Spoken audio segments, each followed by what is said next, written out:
तपोवनातील जमीन साधुग्राम नावाखाली बळकावणं सुरू. गिरीश महाजनांच्या षडयंत्राला फडणवीसांचं समर्थन. अंजली दमानी यांचा आरोप. तपोवनासंदर्भात भास्कर भगरेंचं केंद्रीय वनमंत्र्यांना निवेदन. तपोवनातील झाडांची कत्तल न करण्याची मागणी. माहिती घेऊन निर्णय घेण्याचं भूपेंद्र यादवांचं आश्वासन. तपोवनमधल्या वृक्षतोडीची चिंता करणारे पर्यावरणवादी बकरी ईदवेळी गप्प का? नितेश राणेंचा सवाल. तपोवनातील वृक्षतोडी विरोधात योगासनं करत प्रशासनाचा निषेध. योग विद्या केंद्राकडून प्राणवायू देणाऱ्या झाडांच्या संवर्धनाचा संदेश देत योगासनं. पुण्यातील जमीन प्रकरणात एफआयआरमध्ये पार्थ पवारांचं नाव घातलं पाहिजे. अजित पवारांनी राजीनामा दिला पाहिजे. अंजली दमानी यांची मागणी.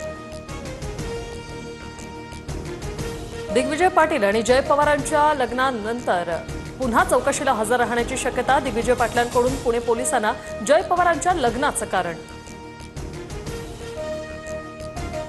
राज्य निवडणूक आयोगाची आज सर्व मनपा आयुक्तांसोबत बैठक. पालिका निवडणुकांच्या तयारीसंदर्भात तसंच मतदार याद्यांबाबत बैठक असल्याची माहिती. काँग्रेस नेते आणि खासदार दिग्विजय सिंह उद्धव ठाकरे यांच्या भेटीचं कारण अद्याप अस्पष्ट. काँग्रेसनं पालिकेसाठी स्वबळाची घोषणा केल्यानंतर या भेटीला महत्त्व. मुंबईत भाजप आवाज. मुंबईकरांचा संकल्प भाजपचं अभियान. मुंबईतील विकासासाठी 2,65,738 सूचना. मुंबईकरांच्या सूचनांचं संकलन करून अमित साटम सादरीकरण करणार. भाजपच्या महाराष्ट्रातील खासदारांसोबत मोदींची बैठक. जनसंपर्क कायम ठेवा. मोदींच्या महाराष्ट्रातील खासदारांना सूचना.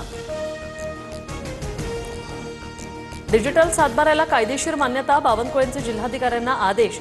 15 रुपयांमध्ये अधिकृत सातबारा उतारा मिळणार. तलाठ्यांच्या सही आणि स्टॅम्पची गरज संपली.